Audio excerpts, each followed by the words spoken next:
Gusto niya, pasok na kami para talaga nasa... Pagkat na kami. Ayaw humarap eh.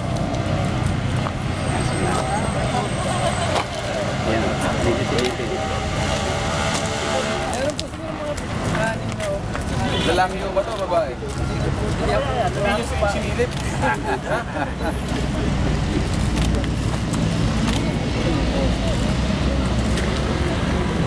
Ayaw.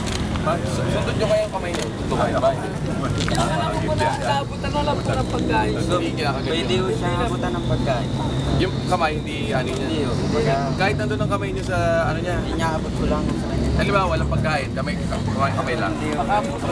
Hindi yun isang tingnan ng pare. Hindi rin ano ka. Pagka ginaganyan. Sige nga, patingin nga. Ano nakapos sa... Hindi, wag na. Delikado. Pagka pinapakain ko siya. Pagka naman siya galit tumayo, palo nagagalit. Yung dito. Dito niyan. Matay siya. Galit siya na. Oo, tumahay. Pag di natatakot. Di ba, ganyan, pag tumahay, natatakot. Hindi ba ganon?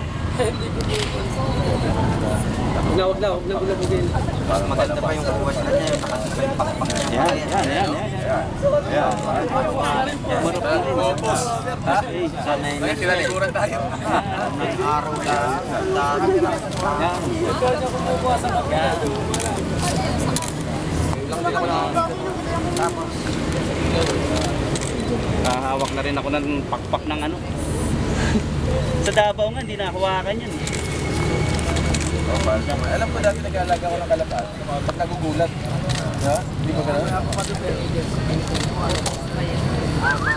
papatapa ako ng mga araw na sinanong lang. Hindi, naglakas to. Laki na para lapitan. Nakuha po siya, nakitok siya sa ako. Kaya, wala laki nga dito. Kaya, wala ka, laguin natin hagarin ito. Bumalik ako, tinawag ko siya. Sabi niya, Payaw, Atila yan. Habulin ko. Siya, nagpupusan na. Kahit na wala pagkalas dito. Hindi ko malaman kung anong kukuhanin yung paghuli. Kaya pala inuuli nyo, lasing kayo eh. Kung hindi kayo lasing, hindi uli nyo. Sabi niya, alam paano gagawin panghuli. Laki. Salamat.